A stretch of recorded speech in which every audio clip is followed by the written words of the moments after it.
It is Thursday, June 25th, and you're watching the Biotech Voyager. It's the show that covers what's next in biotech. We're covering the early stage signals before they make news anywhere else. We're so thankful that you have joined us today. And we've got a really exciting lineup of, first of all, just signals, but then also some really exciting folks coming on. We're going to be having Fabio Rosa from Asgard Therapeutics coming on in about half an hour. He's covering a really important area of cancer research, which is turning cancer cells into snitches. We did a video with him. Which was my analogy, so I appreciate you saying that it's the best one you've heard all year. That's excellent, Ben. Yes.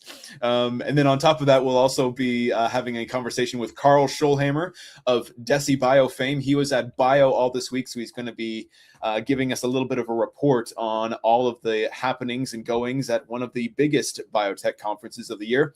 He'll be joining us at noon, so about an hour from now. So feel free to stick around for that. But I guess where we can start, as always, Jeff, is what are the hottest trends inside of the early stage biotech space? It moves so fast, dude. It's like, it's so hard to keep up with these things, which is why I had the idea to do this in the first place. Remember, Campfield Therapeutics was #1 for like a bunch of different shows, like at least 2 shows, which is like basically a whole week. Well, they're #3 now. We have 2 new contenders. Remix Therapeutics absolutely popped off. We'll go into it, but they have a big, they acquired Passage Bio, which we'll get into that. And they had a $100 million oversubscribed private placement. So they're flushed with cash. They got all kinds of new technology coming in from Passage Bio, and their technology is super, super cool. And I actually can't wait to describe it to you because it's like right up my wheelhouse. Blenio Bio, T-cell engagers. And I actually kind of want to pop into this really quickly to see exactly what they're doing really quick. I'm pretty sure it's a tri-specific T-cell engager. Yeah, CD19, BCMA. I guess it's technically a tri-specific, but this is a bi-specific T-cell engager or dual targeting T-cell engager. There it is. Cool. So 2 targets and then T-cell arm, right? Tri-specific T-cell engager. They got a bunch of money from Pfizer Ventures to do their T-cell engager stuff, likely in B-cell malignancies with these targets. So looking really good. Who else we got? Bionira, we talked about them last week. RQ Bio, we'll talk about them. They have, I think it's one of your stories today. They got a bunch of money as well, $115 million from Frazier Life Sciences. You know, I have to eat my words a little bit because last week, Thursday, I think we were talking about, we had a couple of like Series A rounds that we discussed, and they were all $20 million, $25 million. And then there was the Campfield for 180. And I was like, 180 is so big for a Series A. And then bing, bing, bing, bing. Since then, we've had like 3 or 4 that have been, 125, 180. The market heard and the market responded, and Jeff is wrong. Yeah, of course. We need to have a section called Tell Jeff How Wrong He Is. Sound off in the comments about how wrong Jeff is. It'll be the most active comment section we've ever had. So yeah, go check it out for yourself. I love the filtering options. It's a lot of fun to just kind of poke around, but that's what's been moving. I'm looking forward to getting into it. Sweet. Okay, so yeah, that being said, maybe we can jump into the first story here, which is going to be Remix Therapeutics. It's roared to the top here with regards to its placing on the Biotech Voyager leaderboard. Again, that is not something that we influence. You simply get run through the algorithm, you get assigned a score, and that score just matches up with whatever else is going on inside of the space. So we don't influence this at all. Yep. Okay, so Remix Therapeutics. They closed a $100 million oversubscribed private placement. Lots of money. Amazing. And they also acquired, or I guess they merged with Passage Bio, which gained them their NASDAQ listing. So Remix Therapeutics is now publicly traded on NASDAQ under RMTX ticker. And Remix Therapeutics is actually a really, really, really cool company. Ben, do you know anything about Remix Therapeutics? I do not. Okay. Enlighten me, Jeff.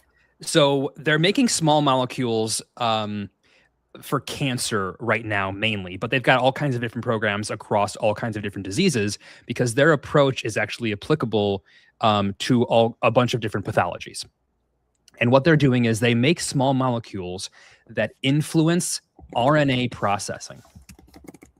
And the major RNA processing like function that they're I'll wait till you're done typing. Jeepers creepers. Nice. Just putting a comment there in the chat.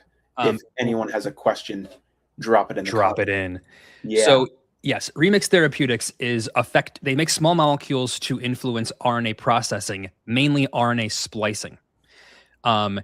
And RNA splicing is actually a really, really complex post-transcription processing process that happens to pre-mRNA to cut out introns, right? So I've actually got a little thing here to show how this can lead to pathology. So cool. Let me take down this and put up this. Okay, so this is my very rudimentary drawing. Can you actually remove the Remix Therapeutics banner real quick? I can, yep. There we go. Okay, so I can't actually point to anything here, but I can describe it. So here, the black line there is, imagine that this is an mRNA molecule, and we'll use one of their programs as the actual example. It's a protein called MYB. It's a transcription factor that's involved. That's very oncogenic. If you get a lot of expression and activity of MYB, you're going to get a lot of. It leads to proliferation, right?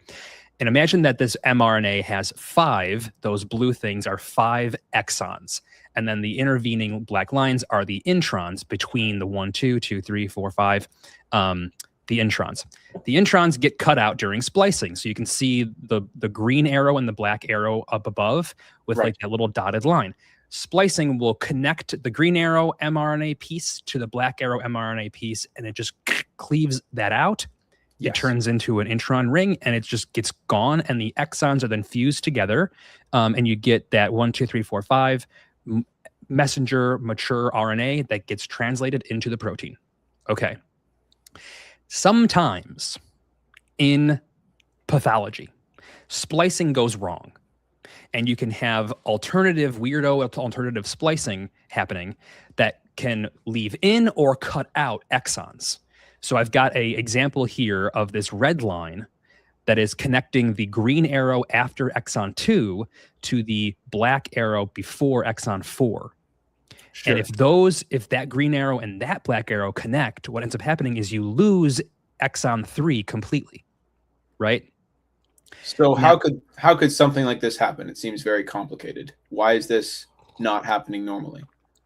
So you can imagine, yeah. So okay, perfect. So, yeah, one of the ways that I studied a little bit in my PhD, and a couple of my friends were doing it more, was you can imagine as the mRNA is being made, right? So eventually we have an RNA, a transcription complex, running along the DNA, reading it and making the mRNA.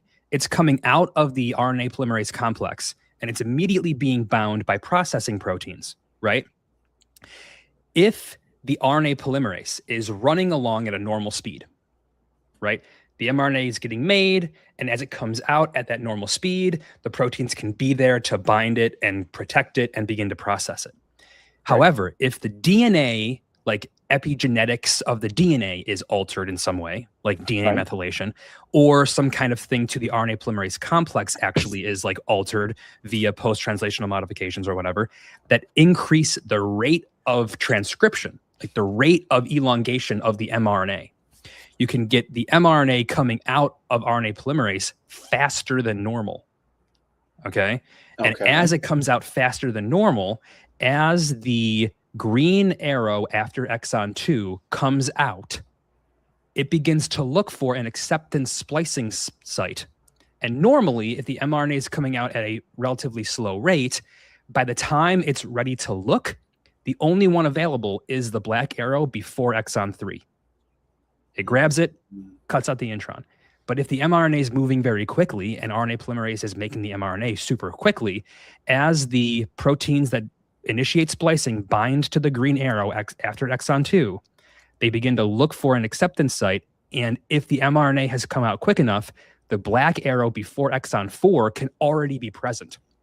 So it can grab that one way down the line and splice out completely the entire section between exon 2 and exon 4, losing exon 3. Now imagine that exon 3 in this mRNA has a silencing RNA like binding site, Right. like an shRNA binding site that normally works to regulate the amount of the MYB mRNA. If you lose exon 3, that regulation's completely lost. And you get more of the mRNA and more of the protein. Remix Therapeutics is making small molecules to reverse those kinds of errors. Okay. So they make small molecules that in this situation would inhibit exon 2 being spliced to exon 4. So you have to retain exon 3. Gotcha. And they call those exons poison, where are they? Poison exon incorporation. Yeah. So that would be the exon 3 there would be a poison exon, and they promote the degradation of the mRNA. That's one example, but the question then becomes, how in the world do you design small molecules to play that role in the cell? That seems very, very specific. I'll give you. There might be a lot of other places where you could get some off-target effects. Mm-hmm. So you know the answer to this, Ben, even though you might not know the answer to this. It's one word, very short, 2 letters. It begins with A and ends with I. Oh, right. They use AI to develop these things. So really, really cool. A lot of their programs are in cancer, leading to the degradation of oncogenic protein mRNA. But they also have programs across all kinds of different things. But their lead candidates are in adenoid cystic carcinoma, ACC, and AML. Interesting. This would be a cancer that doesn't seem to be primarily driven by like some sort of genetic mutation so much as it is just poor exon splicing. Well, the poor exon splicing can be caused by a genetic mutation. Okay. I just gave one possible example. And see, the cancer is so complicated. Even in the example that I gave, where RNA polymerase is processing too quickly, that can be caused by a genetic mutation in some kind of methylation protein or whatever, right? The ripple effects in the cell are incredible. It's actually like a really interesting phenomenon, how the interconnectiveness of the molecular mechanics of the cell are so interdependent that a single change way over in the corner of the room can affect everything, things that are way off in the distance. Right.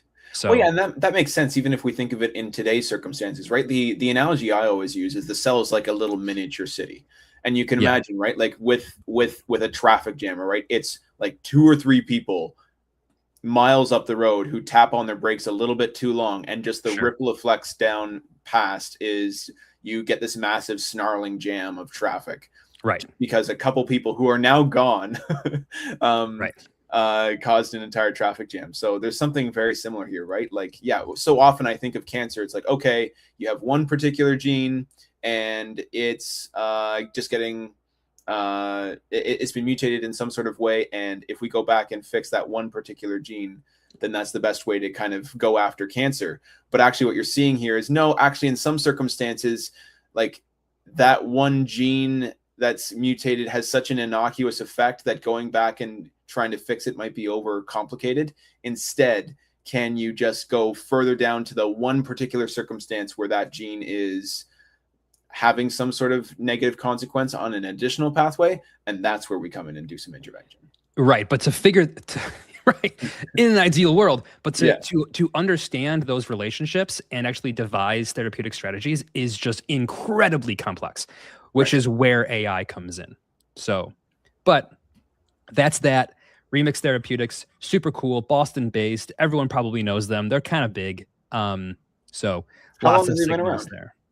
Established 2019, so not super old. But they're one of those companies that kind of like, they probably came out with, $150 million Series A backed by, let's see who's in their investor list. Citadel. Yeah, Kasdan, the Column Group, like Foresight, Alexandria. So they're like really backed by big companies, Boston-based, So, and actually, who's their leadership? Peter Smith. I'm gonna guess. Okay, there you go. It's probably founded out of Atlas Ventures. Yeah. So, anyways, what's up next, Ben?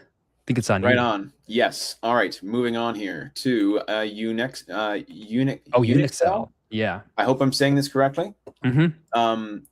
Really interesting company. So, Jeff, how much do you know about the whole Alzheimer's space? Alzheimer's. Yeah. I know enough. Yeah. In particular, what? Yeah. Well, in particular, this. Or sorry, my apologies. Not Alzheimer's. Parkinson's. Parkinson's. I know nothing about Parkinson's. Okay. So Parkinson's, really, really, really rough disease. Right. We're all somewhat familiar with it. It's just something that has been made very, very famous with Michael J. Fox of Back to the Future fame, right? Just over time, you start to get the shakes. For a lot of different people, the shakes will lead to just further inability to control your body movements. You're not able to clothe yourself. You're not able to feed yourself. Walking becomes really difficult. There's a really famous documentary that came out a couple years ago with Michael J. Fox, and it just shows like how often, just like trying to go down the street, he's like falling down and stuff like that. And the ultimate problem in behind this with Parkinson's is basically a issue of your, I'm going to screw this word up. It's the dopamine. Okay, here we go. Dopaminergic. No, let's do it again. Okay. Dopaminergic neurons. Dopaminergic neurons. That is a mouthful. Dopaminergic neurons. So this is a subset of neurons implicated in Parkinson's. They're responsible for basically just releasing dopamine. And what happens with people who have Parkinson's is that these dopaminergic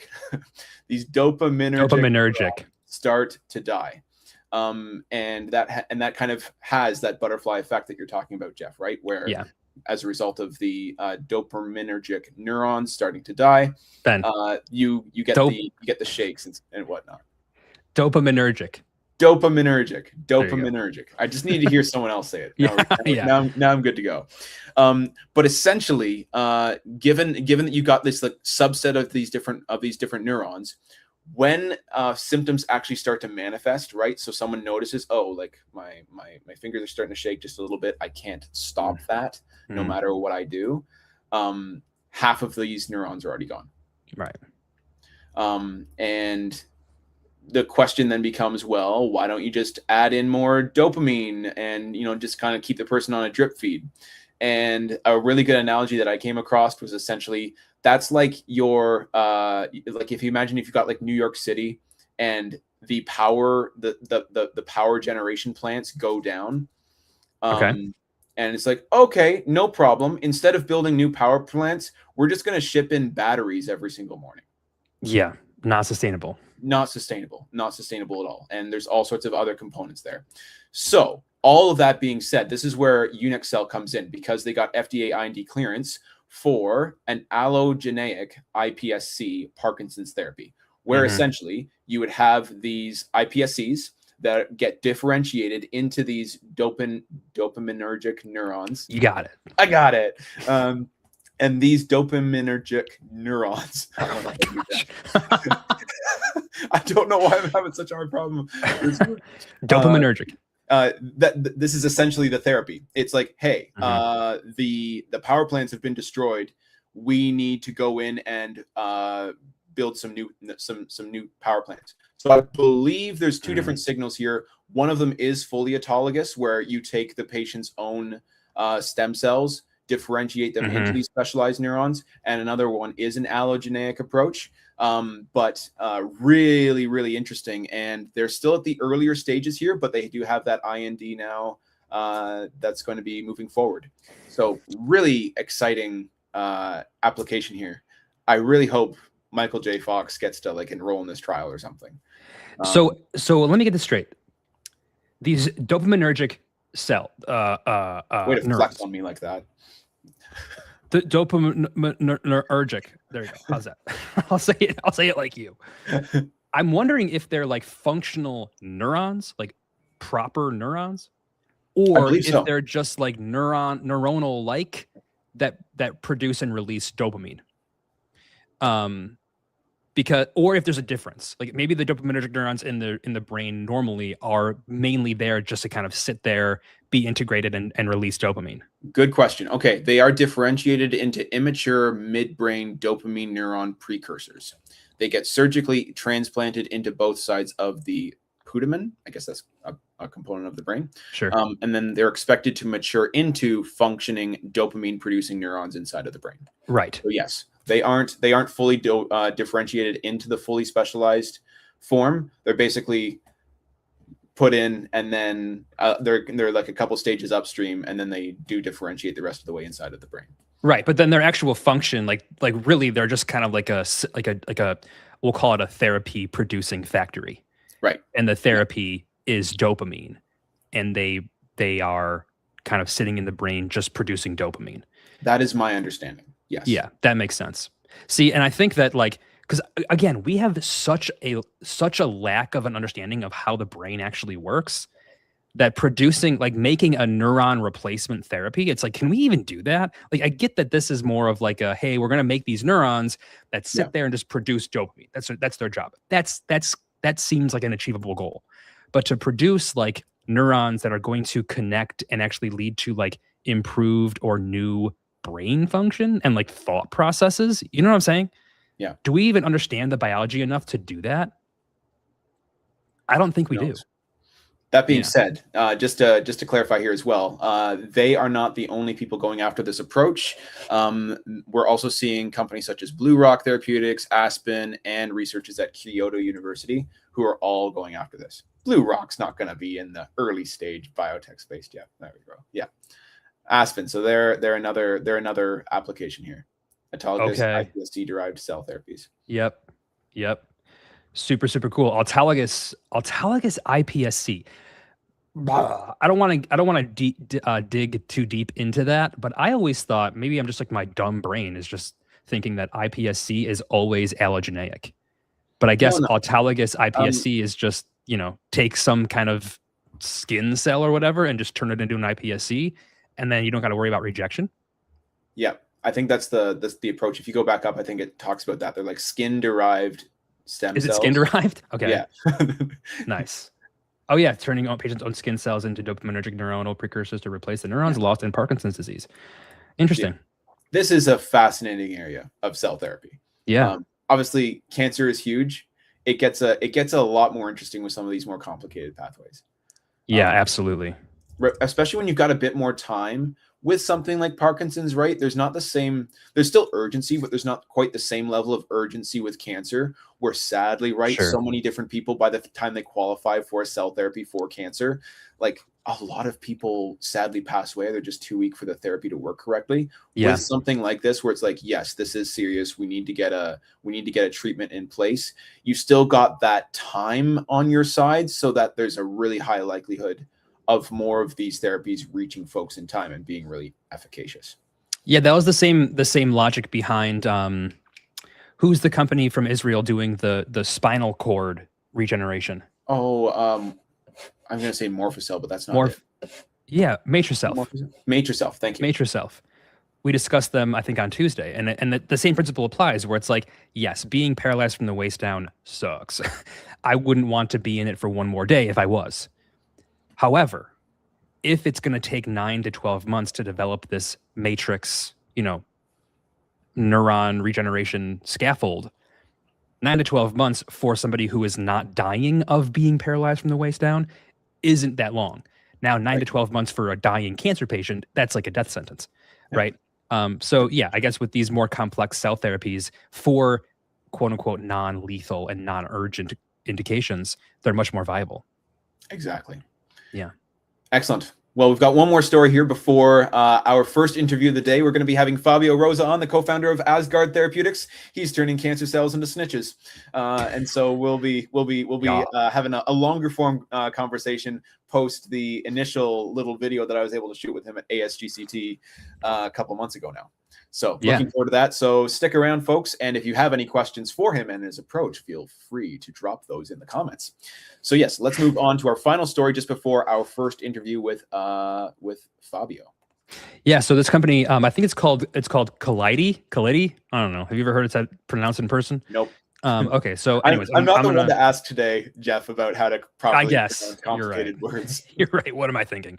So it's actually it'll be a nice segue into Asgard Therapeutics approach because it's kind of the same starting concept. Technically it's a gene therapy for cancer.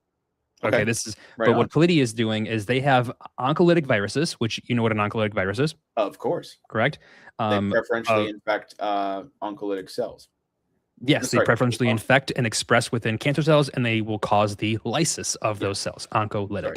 Oncolytic is not the right word. Cancer cells. Yeah. So basically, most oncolytic programs will do two things. They will infect and kill cancer cells, and then they'll usually cause those cancer cells to express some kind of therapeutic something, right? Normally, it's a cytokine. A lot of them do cytokines. So as the cells are dying, they're releasing antigens, and then they're also producing and secreting like IL-2 or whatever, right? Right. What Calidi is doing is they have an oncolytic virus that's going to kill the cells, right? And then they have them express an IL-15 superagonist, which is what Copra does. Copra Bio does IL-15 superagonists. But then on top of it, they're also producing a T-cell engager. Interesting. So the virus is going to get in there, kill the cells, have them express IL-15, making the tumor microenvironment like full of IL-15 superagonists, which will stimulate T cells and NK cells. And then they also are expressing, and they're probably not secreting the T cell engager. It probably is released upon lysis, but then you get the tumor microenvironment full of this T cell engager. So you're going to have like stimulation of those local T cells plus the presence now of that T cell engager. So which will then lead to hopefully chimerism, quote unquote, right? Where you're getting the T cells that become activated can start causing more immunostimulation in the area. And it's just kind of a positive feedback loop, which is super cool. So they presented some preclinical data. We don't have time to go into the actual data right now, but they're at the T cell engager summit right now, with some preclinical data. So I wanted to touch on it because it's super cool. Technology is really cool. It's very complicated, and it kind of dovetails nicely into Asgard Therapeutics approach, kind of a little bit. Excellent. Speaking of Asgard Therapeutics, Fabio has entered the green room, so we'll be bringing him on in just a minute here. But yeah, I guess just like if we're just kind of setting the stage here, right? When we look at Calidi versus Asgard Therapeutics, we're looking at an approach that is a bit more like we're using a compilation of like oncolytic viruses plus a T cell engager, or are these separate therapeutic modalities that they're running in different parts of their pipeline? It's one oncolytic virus. So just in the genome of that virus is going to be the IL-15 superagonist and the mRNA or the DNA for the T cell engager. Perfect. Gotcha. Okay. Excellent. Well, Jeff, Fabio has been patiently waiting for the last couple minutes here. Shall we bring him on and start the first interview of the day? We shall. Excellent. All right. Well, with no further ado, ladies and gentlemen, please welcome to the stage Fabio Rosa. And I screwed it up. Here we go. Add to stage. There we go. Right on. Fabio, welcome to the show. Hey, guys. Welcome. Good to see you again. How have you been since ASGCT? Well, busy. This has been busy times with an SEB board meeting, but all good, all progressing. Very happy to be here, and thank you so much for the invitation. Oh, absolutely. Glad to have you. So yeah, I guess we first met at ASGCT, and since then, I would say that the phrase "turning cancer cells into snitches" has almost to an extent gone viral. I think the video that we posted on LinkedIn has done like something like 20 or 30,000 views, and then on Instagram, further.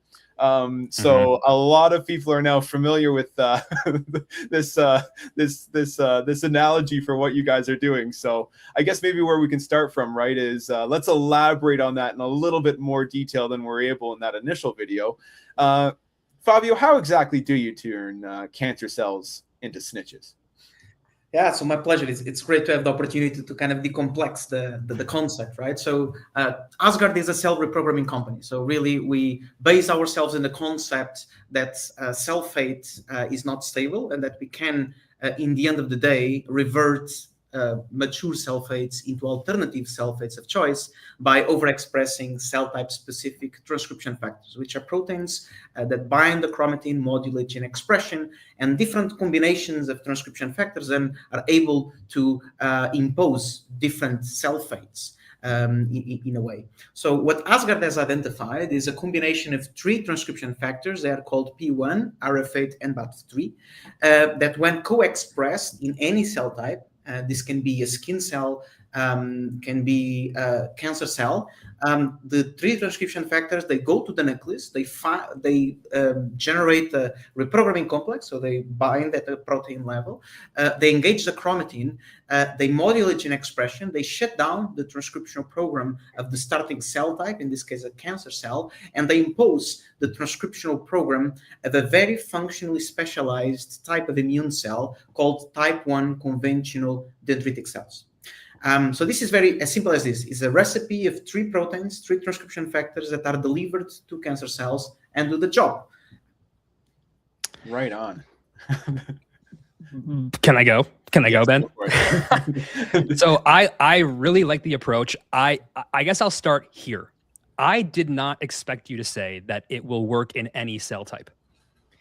Doesn't that raise concerns for significant toxicity if you're getting off-target conversion of functioning hepatocytes, for example, into dendritic cells? Yeah, this is usually like a question that we always have, right? And so far, like our preclinical data suggests that in the end of the day, if you reprogram a healthy cell, let's say a skin cell or a hepatocyte, they will be converted into naturally occurring dendritic cells, which you have in your body, everyone has in our body. So they would work as a naturally occurring dendritic cell. And typically these cells are very short-lived. They live between 1 day to 10 days, and then they are cleared. And they die. So in the end of the day, as far as we have explored preclinical, we haven't seen any signs of toxicity or side effects. Of course, we are now about to start the full-blown GLP studies, which will, of course, give us more clarity there. But so far in all studies that we have performed, both safety and efficacy, we haven't seen any of those concerns. Okay. So then I guess me and Ben understand the wildly beneficial therapeutic effects of transforming a proportion of the tumor into functioning dendritic cells. But for the audience, what exactly would the therapeutic intent and outcome be of transforming the cancer cells into dendritic cells? Yeah, and maybe to kind of help answering this question, I would maybe take a step back and explain what happens during tumor progression and Sure. why this approach is relevant, right? So during tumor progression, cells accumulate mutations, they become heterogeneous, and they mount a series of different immunosuppressive, a series of different tumor evasion mechanisms, including mounting an immunosuppressive environment, excluding T-cell infiltration, and very importantly, they lose this ability to present their antigens on MHC, either by the downregulation or by the loss of different HLA molecules, right? And this basically renders the tumor invisible to T-cell recognition. So then you can have a T-cell that can be reactive against a specific antigen expressed in the cancer cells, but then because the cancer cells downregulate these MHC molecules, so then they are not identified and they keep on dividing. Mm-hmm. So there's a big challenge here in the field, which was how can we reverse and target this specific problem?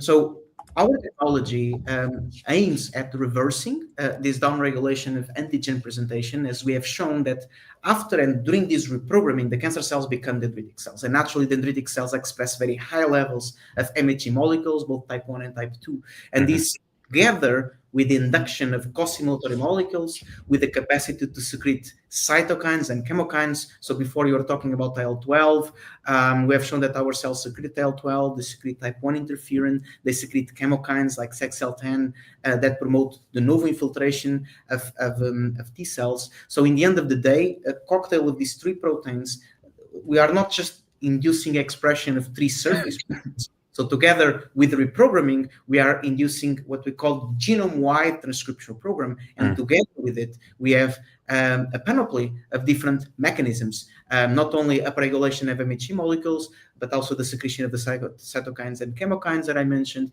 And together, this brings the uniqueness of the mode of action, with the fact that we can target these different biological axes of the cancer immunity cycle in a way, and consequently force the cancer cells to present their own mutated antigens, Exactly. including neoantigens, without the need to identify them. And this, we typically also position this therapy as an in situ vaccine, where independently of knowing what antigens we are driving a response to, we are basically unbiasedly making the cancer cell present their heterogeneous amount of antigens to the immune system, leading to then this very personalized response. Although then, of course, it's a viral vector. So it is a platform vector that can be used to those different patients and to treat different types of solid tumor indications. And maybe just to touch on the point that was maybe one of the questions on that we can do this across all tumors, and indeed we can, as well as healthy cells. Of course, the efficiency can vary, from let's say 5% to even over 90%, and this is a very complex. This is a very complex biological process, and we know that, for instance, microsatellite stability, so the microsatellite status of the cancer cells can be, for example, a factor that affects reprogramming. And we know that microsatellite stable cancer samples are reprogrammed to a higher efficiency, which we are now using this kind of knowledge to fine-tune the clinical development strategy and to prioritize what indications we are now starting to explore to generate clinical proof of concept. So it is a beautiful concept, quite complex, but very, very interesting.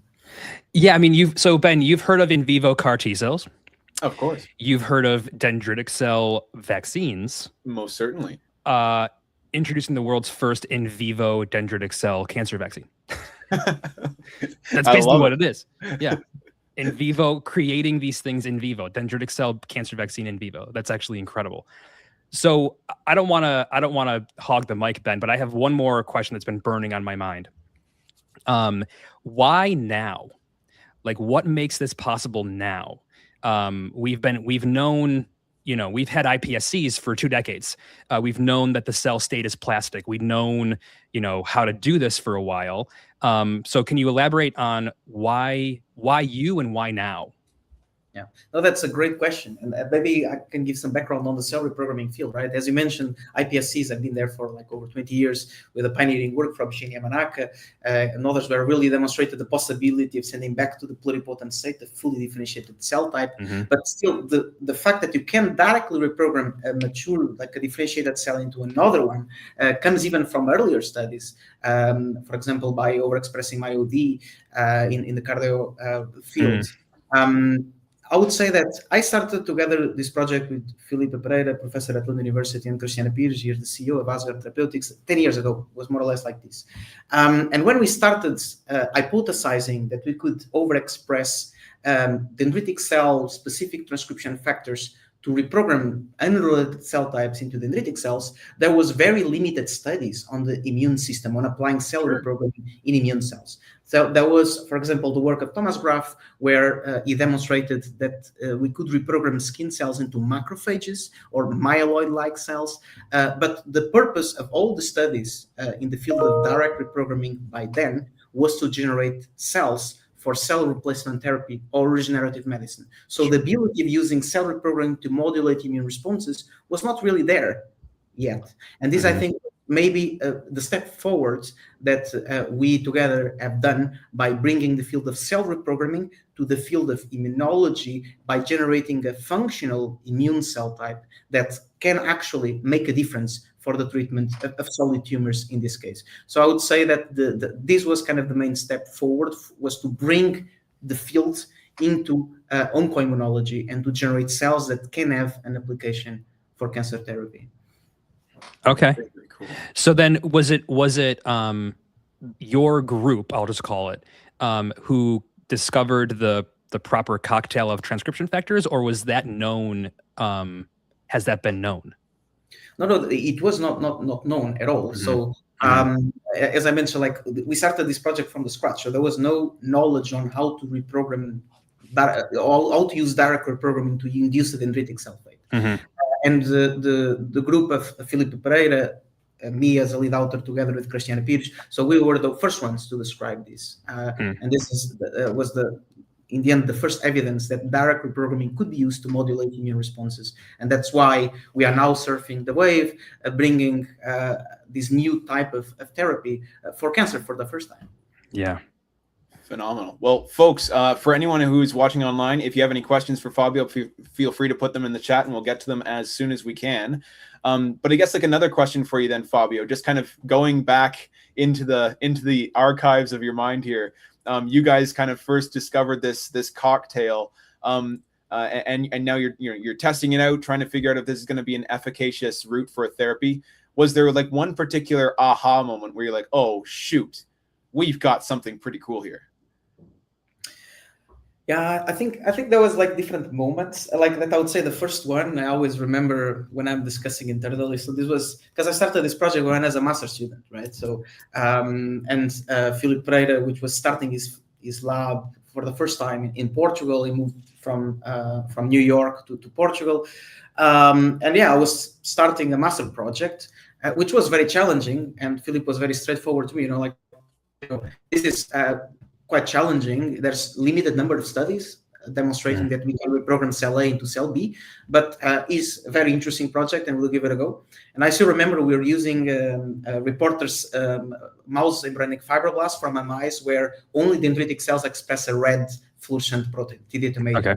The idea was that we have a fibroblast, it is not red, we put different combinations of transcription factors, and then if we have red cells in the end, this means that we are inducing somewhat the dendritic cell fate. So it's a pretty easy system, very similar to Yamanaka approach of testing different combinations and trying to see if they work.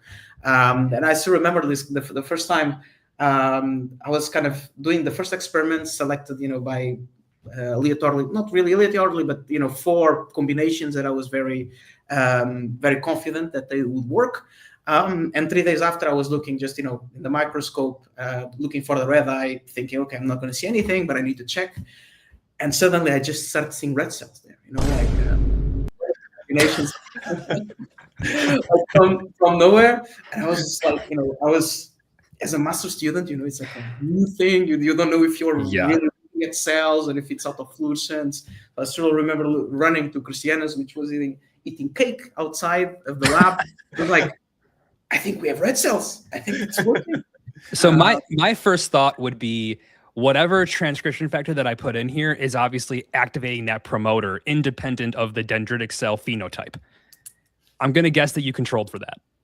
We control for that. Of course, no one can exclude that option. Like if from the get-go, what we knew is that none of the transcription factors individually that we're testing would bind directly and be able to activate by themselves this promoter.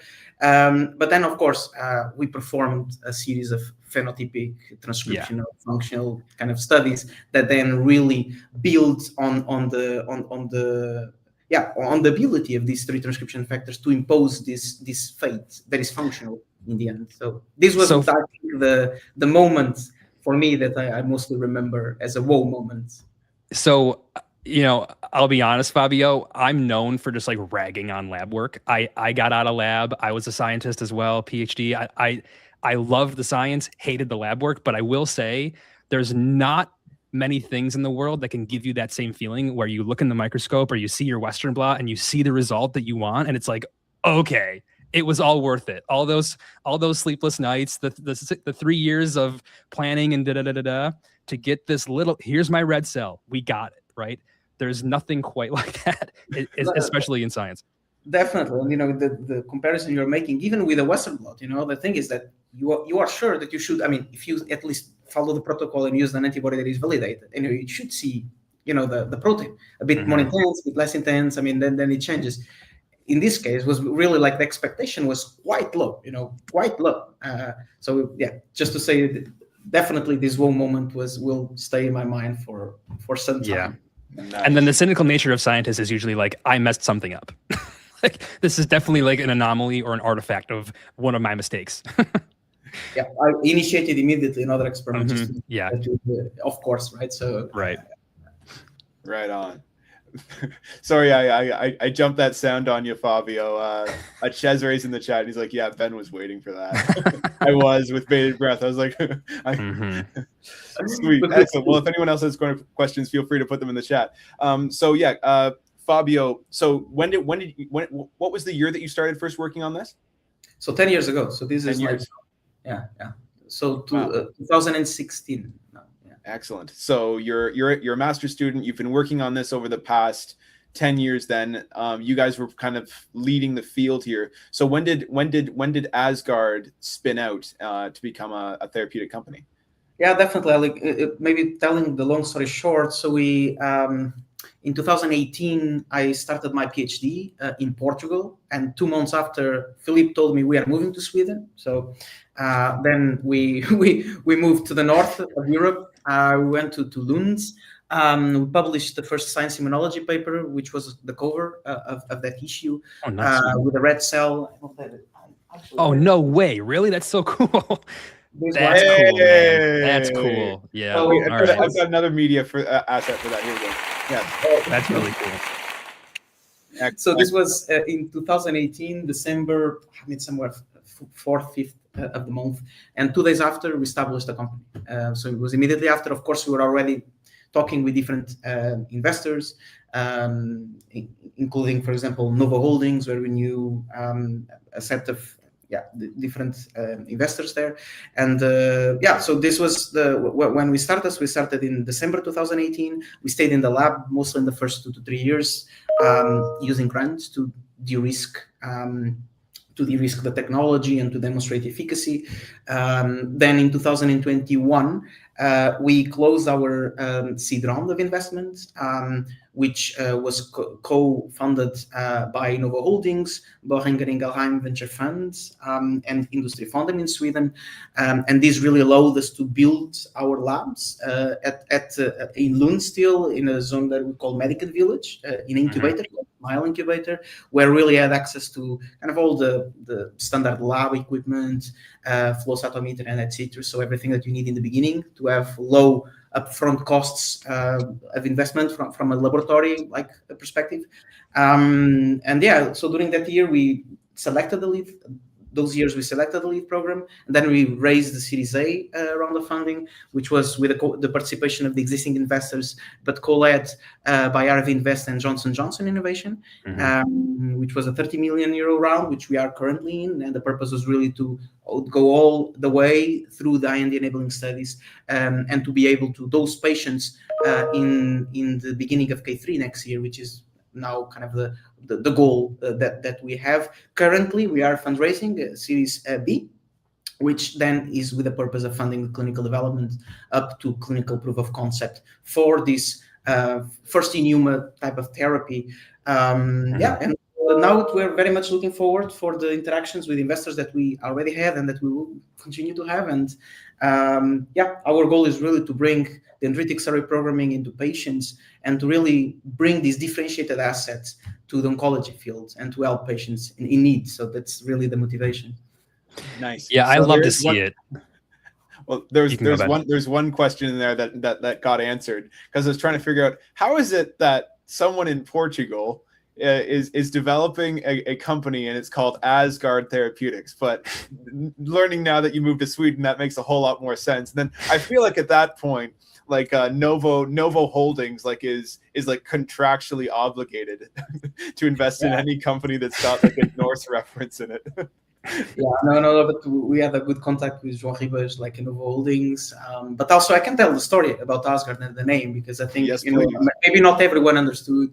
So the origin of the name is inspired in the Nordic mythology. So according to the Nordic mythology, when the Trojans were defeated, some of the Trojans that survived migrated to the north and created this fortified city in resemblance of Troy that they called Asgard, so the city of gods.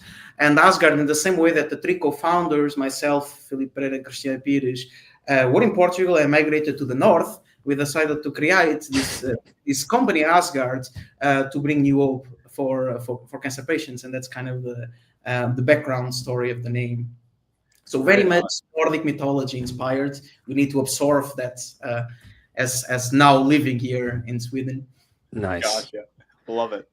Yeah, I love to see it. I'm a cancer guy, and I think that when we first talked about this I think it was maybe your, let's see what it was. Oh, you went to ASGCT, and we got some signals from that, and we talked about you back, in April, and I told Ben that this is the coolest cancer therapy that I've ever seen. Like, I've been in cancer for a long time, and this is one of the coolest ones I've ever seen. I was, a lot of people are just, small molecule inhibitors, T-cell engagers, CAR T-cells, but I was like, oh my gosh, a gene therapy to transform the cancer cells into APCs directly in the tumor, that's insane.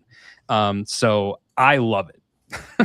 Yeah, I would say that, it's a way to short circuit the cancer immunity cycle. Right, yeah. So you bypass all the need of antigen-presenting cell to uptake antigens, to present them in the lymph nodes, to activate the T cells, and to have them migrating to the tumor by just doing this small and fast direct reprogramming.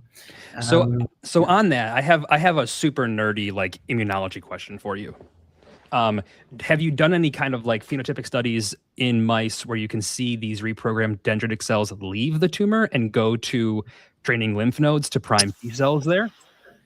Yeah, so I can say that the cell fate that we are inducing inside these tumors recapitulate a tumor resident type 1 conventional dendritic cells. So they actually present antigens directly in there.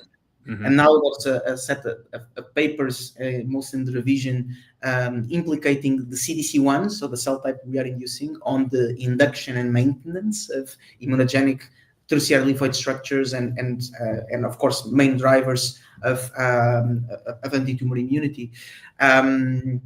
So yeah. Ben, you can stop me whenever you want, because I would go all day with this guy. I did a bunch of work in my postdoc in glioblastoma, and one of the things that we were studying was the effects of interstitial fluid flow on the formation of intratumoral TLS structures, and the combination with PD-L1s and PD-1s, and how you can get a lot of dendritic cell based B cell activation in the tumors. So I'm wondering, I have so many questions. But what are the lead indications you're looking for? And have you seen any kind of, we'll go there. What's the lead indication? Yeah, focusing on the lead indication. So right now we have two. We are focusing on for proof of concept, right? So we have microsatellite stable colorectal cancer and head and neck squamous cell carcinoma, CPS less than 1. So these are kind of two indications that we are focusing on. Okay. And then is there any plans to do combinations with ICIs or any other kinds of even TILs would be cool? Yeah, well, actually we have a EIC, so European Innovation Council funded project on that specific front of using the same reprogramming principle, but in the beginning of the TIL expansion process, you basically chop the biopsy in small pieces, and then you kind of have them in IL-2, the T cells expand, kill the cancer cells, and then you do a rapid expansion protocol. So that's very simply how we do it. We are trying to implement our kind of vector and reprogramming in the beginning, because one of the challenges of TIL therapies is that during expansion, you have a very small fraction of tumor reactive clones, right? Mm-hmm. And our hypothesis, and now we have exciting data, is that if you do this first step in the beginning and you kind of force the cancer cells to present their own antigens in the beginning, you actually have a more tumor reactive T cell product in the end. So this is just a very high level kind of view of what that project is ongoing. Is a great collaboration with a group of Ingmar Sven and Matt from Erlab Hospital in Denmark and Lund University with a group of Philip Pereira and Asgard. Great data, and it's just starting. We'll have the 1-year revision meeting next week, and very much looking forward to it. But to your now, I think I missed your first point before you touch on the TILs. I was just wondering if you had any plans to do any combination therapies, but now I have another question about, couldn't you do this ex vivo with a tumor biopsy? If you get a biopsy of the tumor, you can do this whole thing ex vivo to get more TIL expansion in a dish. Yes, exactly. That is the purpose of that project, that specific project. Okay. I thought you were going to do it in vivo first and then grab TILs. And that's like the in vivo one is of course directly related to our lead program, right, where we inject in vivo. But to your point on the combination, so right now we have a lot of preclinical data combining with anti-PD-1 and anti-CTLA-4 and we see really good synergy there. So definitely, of course, the goal is to have proof of concept as monotherapy. In some expansion arms, we will explore in combination with checkpoint blockade, mostly on the PD-1. And now we are also exploring what other agents would make sense to combine, both from a clinical development strategy, but also from a biology perspective. So what could mostly synergize with the biology that we are inducing by reprogramming cancer cells to CDC1s? I have lots of thoughts. I could go for 3 hours here. Ben, you got to jump in, Ben. No, this is great. So yeah, I guess so Fabio, I know we're coming up on time and we want to be super respectful. I know you're a very busy person and it's much later in the day for you than it is for us. But I guess like so 2 questions. First of all, so like for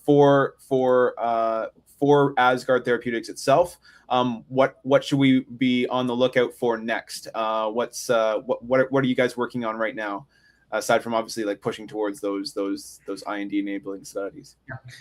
I can comment at high level. Sure. Of course, all the pipeline activities are under confidentiality, so are not in the public domain. But I can say that we're working in 2 main avenues. One is to explore new reprogramming cargoes that can allow us within oncology to explore even a complementary biology to the one that we are already exploring. But secondly, even alternative combinations that we can use for in vivo cell-fate reprogramming in oncology, but even beyond oncology.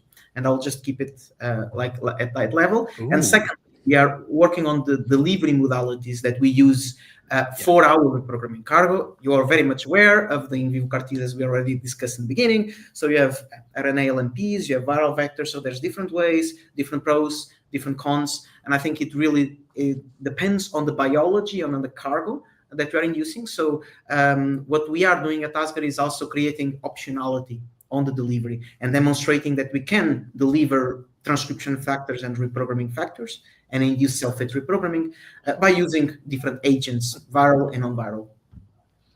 Excellent. Okay, we've got 2 minutes left, and so the customary question we ask at the end of every interview is, what's being slept on right now in biotech that's going to be a big deal in a couple of years, in your opinion?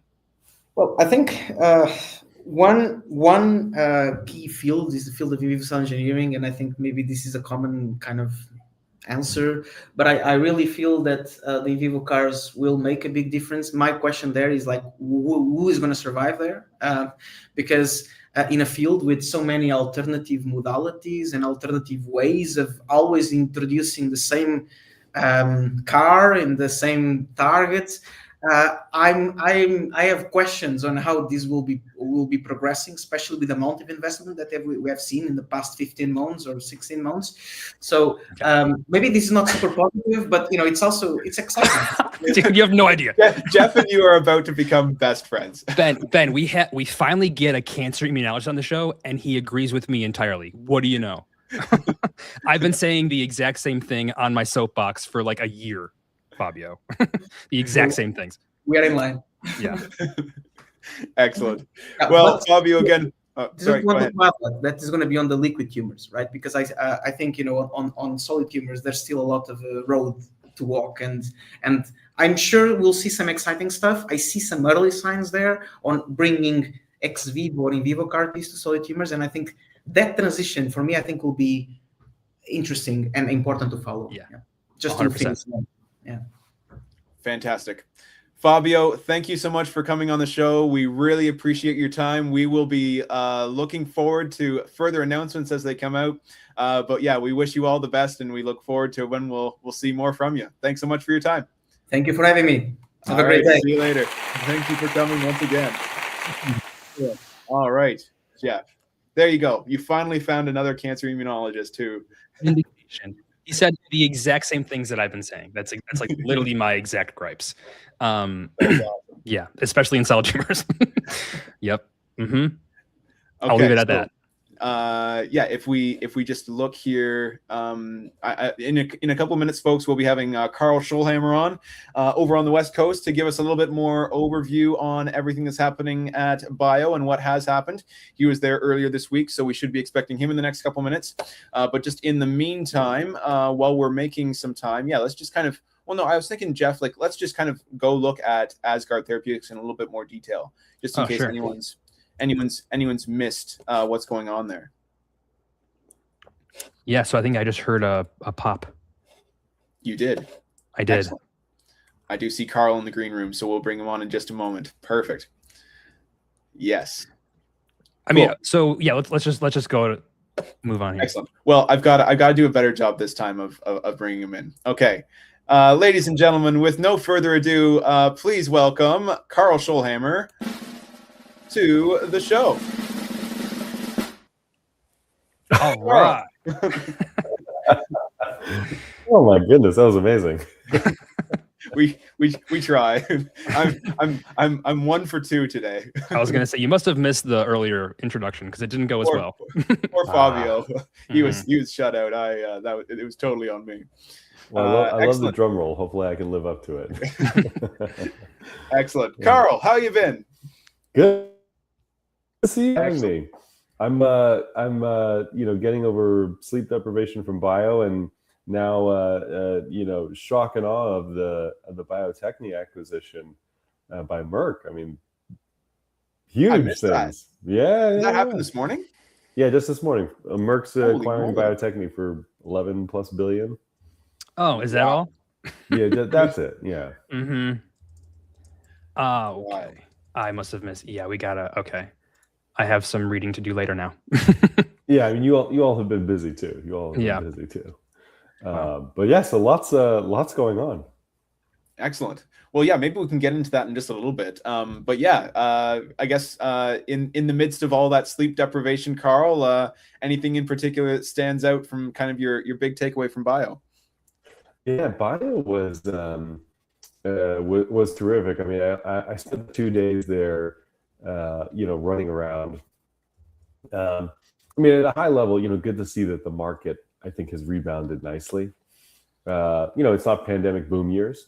It shouldn't be, frankly. But I think things are on the upswing. You're seeing, right, investment flow back in a logical manner. Right, obviously, deals get done. You saw the Apogee acquisition, kind of next-gen Dupixent. I forget what it was, Monday or Tuesday. Yeah, Tuesday. So it feels like things are progressing ahead. The field has, come out of a rough 2 years, probably learned some hard lessons as well. Within that, right, biologics, ADCs obviously continue to remain hot. Lots of discussion around in vivo cell therapies. I'm surprised there wasn't another acquisition announced at Bio. I'm sure we'll see one. Some of the question marks still remaining in that field, though, but just incredible activity in that space too, just coming out. I don't want to call it a bubble, but I have some thoughts on that area. So that's like such a scary word. Carl, how familiar are you with the CNS landscape? Moderate. Okay. So I'll tell you, one of the things we're like tracking all of the early stage stuff, and one of the things that I've been noticing is just a bunch of precision neurology lately. Lots of money, lots of clinical data. Yeah. So I was wondering if you had heard the same kind of things, or if I'm hallucinating. But if you're not super familiar with it, I don't want to make you speak on a thing that you're not comfortable talking on. Yeah. No, I mean, at least from a high level, I think that's right. We've seen similar in terms of kind of news, interest, investment, folks trying to figure out how to cross the blood-brain barrier, really across different modalities, not just with one, right group. Always been in the CNS space that you think about, like, the Biogens of the world, and then into obviously that are coming about. It's still one of those fields I think you have to take the kind of watch and wait approach. There's just been so many failures, but we'll see. Yeah, the brain's just so complicated, right? There's like we can think that we've got a nice mechanism, but then by addressing one mechanism, there's 17 different butterfly effects that mess something else up, and therefore it makes it difficult to figure out. Yeah, and a bit, I hate the term immune privilege, but somewhat immune privilege, right? You have the blood-brain barrier. There's been, I think, part of the renewed excitement, and at least from my view, is around some of the tauopathies. And these sorts of things, with, I don't want to say questionable data, but, kind of some glimmers of hope, some, again, failures. That's as much as I think I could say. Watch and wait. We'll see. So you mentioned something that caught my ear. You said that we're seeing investment come back in a logical manner. I'd love to know what you mean. I agree. Yeah. Well, I think it's mostly around the field, biotech in particular, really getting back to logical development in terms of being streamlined, being capital efficient, these sorts of things, right? The pandemic years, or at least the boom years, was the most, extreme example of, overinvestment, and therefore groups raising, more money than they ever should have, not actually advancing any one, asset to a material state or point. And as a result, you saw a lot of companies, either have to close shop, completely recapitalize, or some other option in between. Now, I think biotech has gotten back to, at least at a large level, 1-2 assets, try to materially advance those down the field, get them to the clinic or beyond, and that's a winning strategy. I mean, what is a small company good at? Innovative science and advancing that innovative science. What's large pharma good at? Massive complex trials, and then commercialization. Yeah. So let those two distinct groups focus and do what they're best at. Biotechs, there's no need for them to have 15, 20, 30 assets in a pipeline. It just doesn't make any sense. So that's what I mean. I think you're seeing more of that kind of not lean, but maybe leaner funding rounds with logical plans to move things forward. Right? Obviously, a lot of excitement with trying to leverage IITs in China, and this sort of thing that I think even some of the smaller companies are doing, typically with outside advisors to kind of help shepherd them, through those paths and processes. So we'll see. Hopefully that continues. Hopefully we've learned kind of a lesson and continue to move in that direction of streamlining and efficiency. The same could be said for regulators as well. Obviously, the FDA has seen, incredible flux, but they've, to say the least, but they've been saying the right things in terms of, how can you streamline development? How do you sort of have more of these actual platform designations leveraging, material or data from one segment and another? Hopefully all that continues. So me and Ben have horrendous FOMO from not being at Bio. I'm curious, like off the top of your head, if you had to pick, like, what's one company name that is just kind of like in your head, off the top of your head from Bio? Go. Oh, Desi Bio. Yeah, Desi Bio, of course. Yeah. Biotech Voyager. Yeah, Biotech Voyager, exactly. Yeah. It's a good question, but it's hard. I'd say, maybe there isn't just one, and I would argue that's a good thing. In years past, there's a group that tries to do the splashy deal right at the front, or this or that, or some mega raise. Like, we don't need that. Okay. We need kind of just the continuous logical progression of development. I mean, top of mind right now, from a tool standpoint, just because of the news this morning, I guess would be, the German Merck, like, incredible acquisition, incredible capabilities now across, right, cell therapy, LNPs, gene therapies, across their CDMO business as well as into their reagents tools business. I mean, that becomes a yeah, I mean that they were a one-stop shop. That's even more of a one-stop shop across modalities. So it'll be interesting to see how that plays out. Obviously, they a Danaher type, a Thermo type. Are there any more acquisitions they can do? Or at what point does do regulators step in and say like no more? Yeah. So that would be top of mind. Just the bias of this morning's news. Gotcha. Yeah.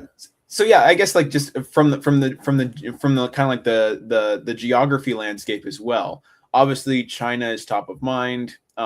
We covered a news story earlier this week, right? They had a big success in terms of like the solid tumor space. They approved a CAR T therapy over there for a solid tumor. Yeah, I'd be curious, right? Like what's kind of the sentiment with regards to China? And then I want to kind of jump in with like an additional thought that I had with a separate conversation. Yeah.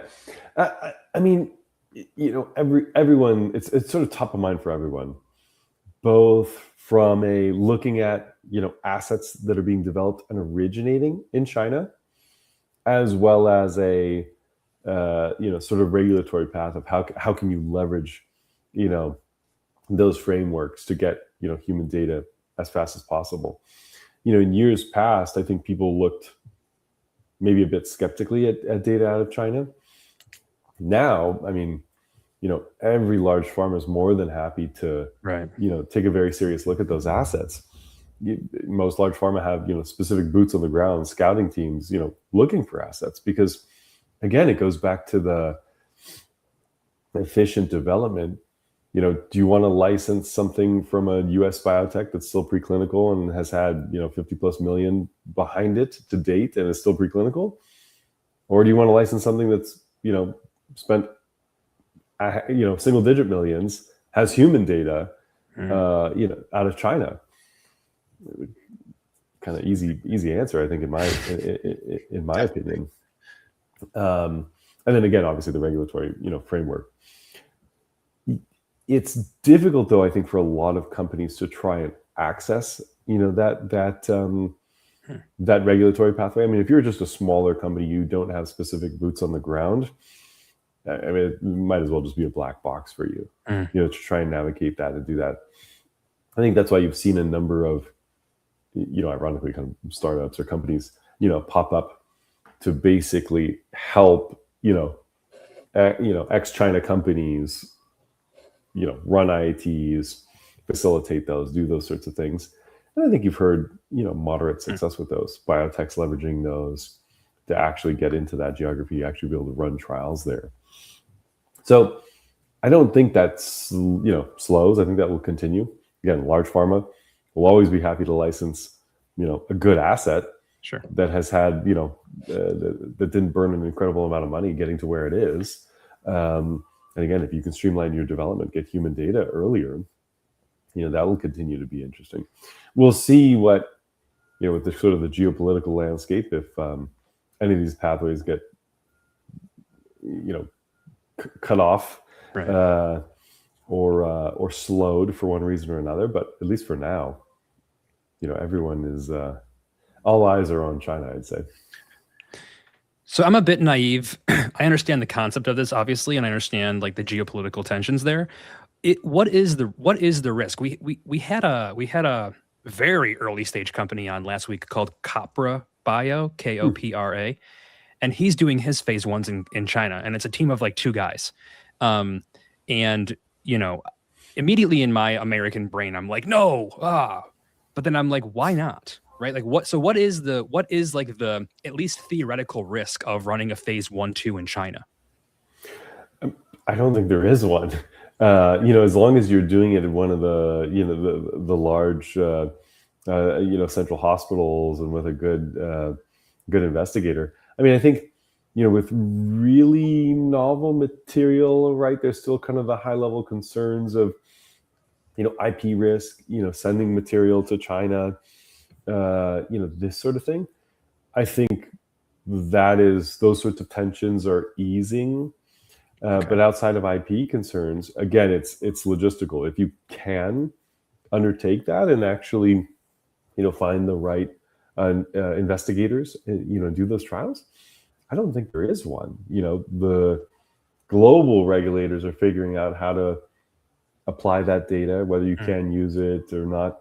But again, just from a asset development standpoint, I mean, if you've now proven something out in humans, I mean, that's Right. it. Yeah. Humans are humans, right? Like if you're in China, you're still the same physiology as a person in America, right? So what's the difference?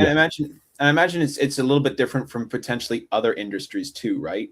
Like I know in the past, right? Like one of the concerns was like, for example, like companies would come over and they're like developing solar panels, and then like they work with like a Chinese like sister company, but then the sister company goes off and like commercializes solar panels and undercuts the rest of the market. That's not really going to happen to the same extent with something that's far more regulated, like a gene therapy or a cell therapy, right?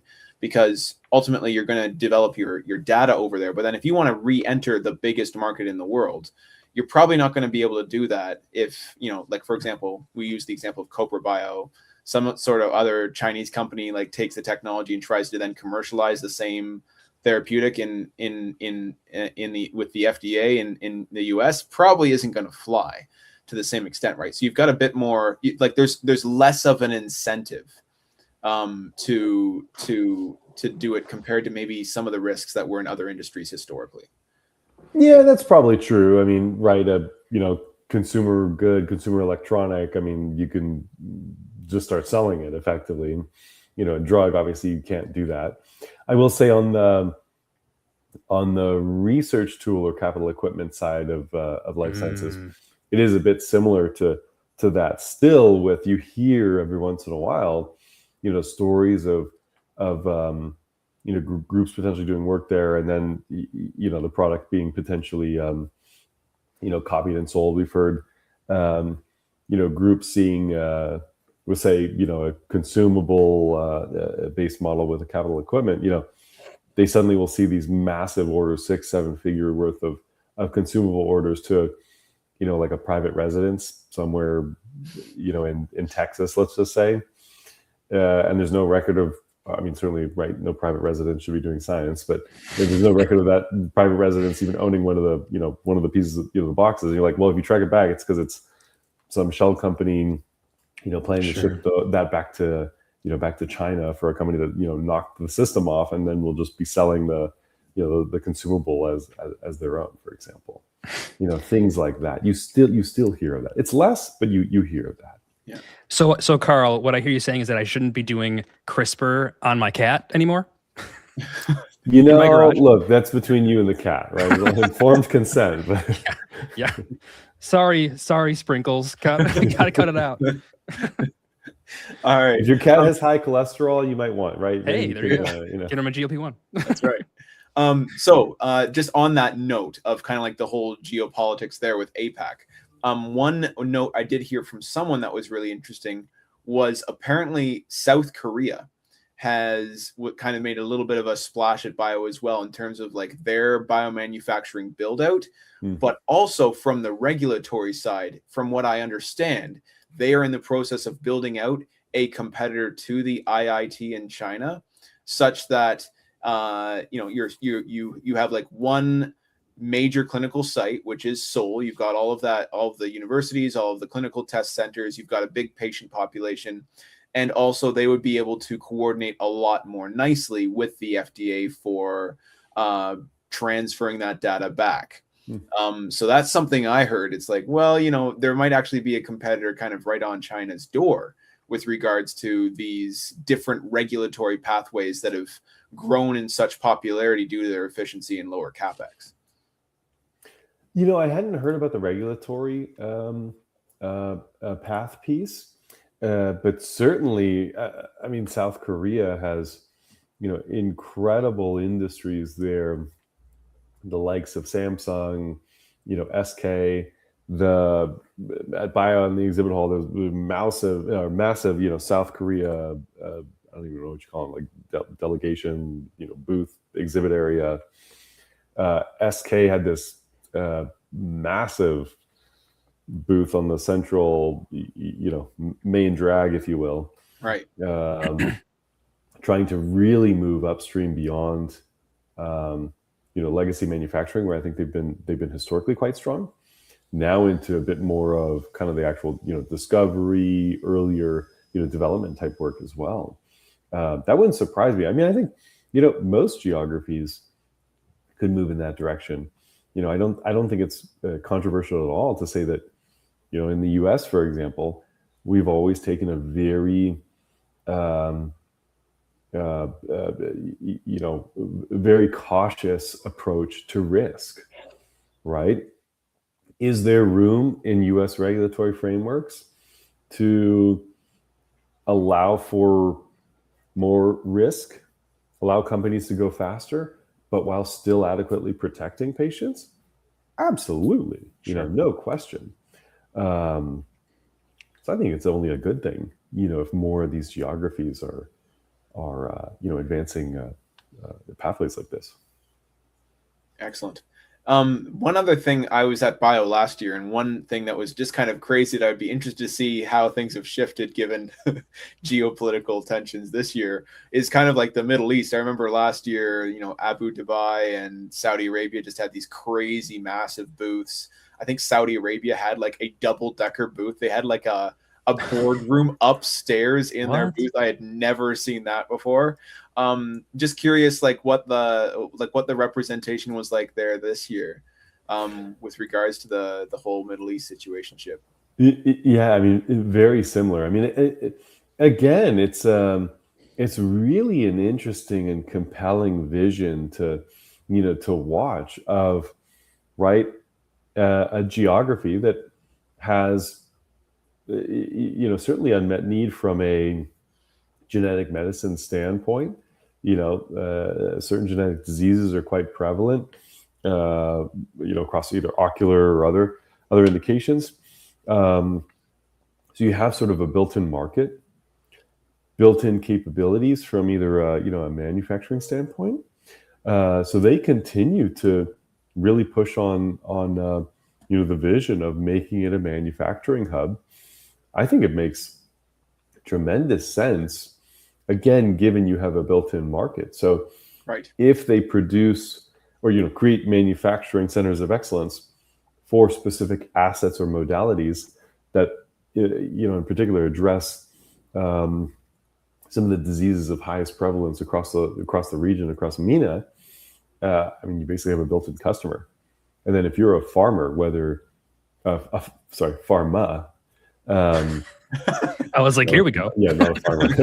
You're a pharma company. Hydroponics, let's go. Yeah, with an asset in development for one of those indications. I mean, why would you not then, look to partner with one of these groups to do manufacturing and then have access to a broader patient population as well? So it was kind of similar with last year. Large booth, large presence, really, doing quite a bit. Interesting. Yeah, good to know. Awesome. Well, yeah, I guess with regards to Carl, I want to leave a little bit of time here at the end just to make sure that we can talk about what's going on in your life over the next couple of months here. But just like one question that we try to ask every guest, and it can be a recapitulation of something we've already discussed already. But a question we've been asking everyone is, what's slept on right now in biotech that's going to be a big deal in a couple of years? The Biotech Voyager. Oh, I mean, other than the Biotech Voyager? Of course. Okay. All right. We'll put that aside then. What will be big? Maybe it's somewhat related back to cell therapies, to in vivo therapies, but maybe let me, I would highlight, I think, a hurdle that is finally being addressed that I think will be, significant unlock maybe. And that would be physician awareness of a number of these, new modalities. Across genetic medicines, generally all you hear is that it's a cost, a problem, complex to manufacture, all these sorts of things.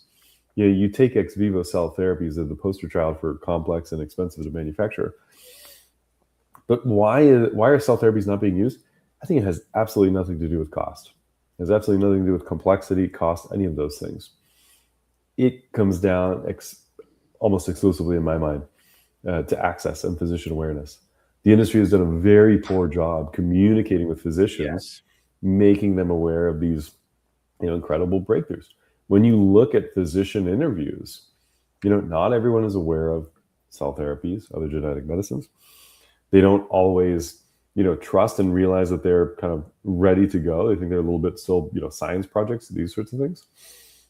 And there's certainly, whether you should say it or not, certainly a bit of a marketing or a market question too. Of physicians, they can get reimbursed for procedures, for chemo infusions, stem cell transplants, these sorts of things. Some of these next gen therapies take some of that away, Right. And so, how do you solve the cell therapy access problem? I don't think it's cost. I don't think it's manufacturing. I don't think it's any of those things. It's purely access. More physicians need to write more scripts. I can speak to that. Yeah, because I was at the Solaris event a couple of weeks ago, and one of the executives there used to work at Novartis, and he was saying they'd done some studies, or he'd read some research that the amount of time in between a patient first getting diagnosed and then learning about a cell therapy, a CAR T cell therapy, was something like 180 days. Yeah.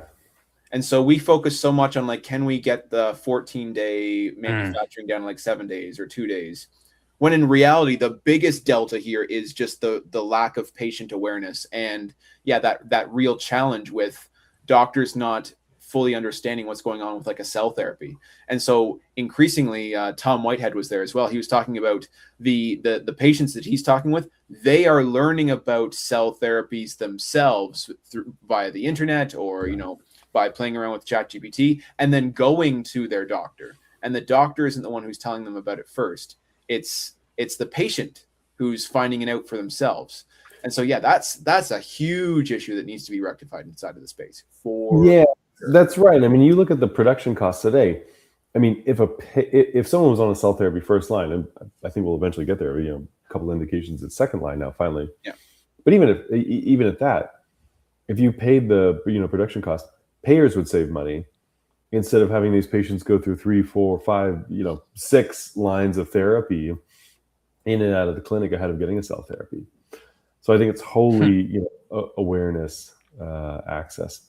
With the in vivo side, that's why the manufacturing question, it benefits, probably a bit easier, but there's still significant hurdles even with LNP manufacturing and doing that conjugation. So I'll make a very obtuse pivot, but I'll have a piece coming out on this shortly on kind of the in vivo and whether it is a bubble like we touched on at the start of this. Given that acquisition landscape, lots of large pharma have all made acquisitions. Who's left to buy some of these companies, just given the amount of investment that's still going into them?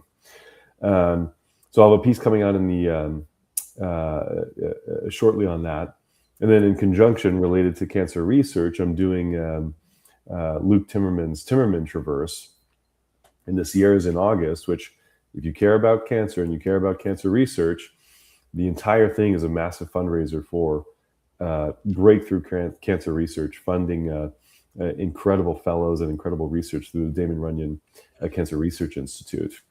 We are soliciting donations. It'd be phenomenal if folks want to donate. It is tax deductible, and again, every dollar goes to just phenomenal cancer research. That was one of the things that attracted me to get involved there, other than living in Los Angeles, having grown up going to the Sierras, loving the Sierras, getting to put my money where my mouth is, put some skin into the game and actually, help with a mission in this industry, I thought was really important. So, Absolutely.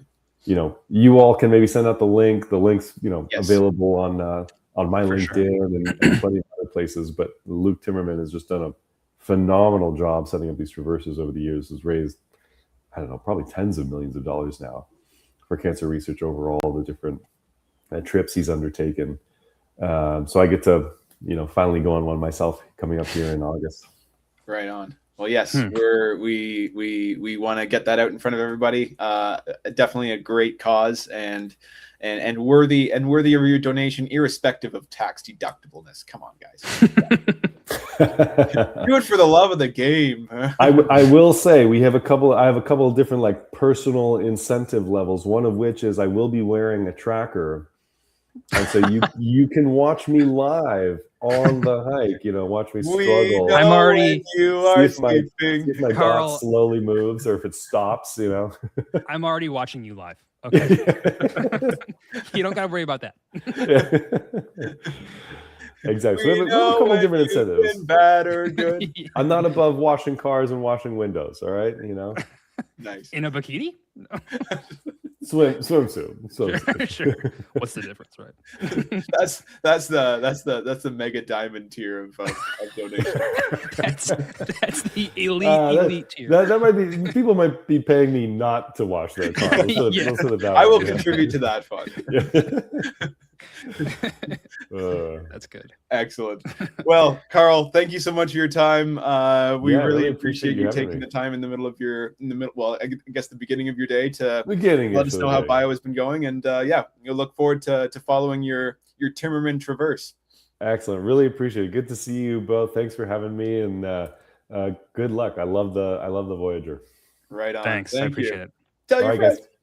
All right. We'll see you later. All right, see ya. Thanks so much. Right on.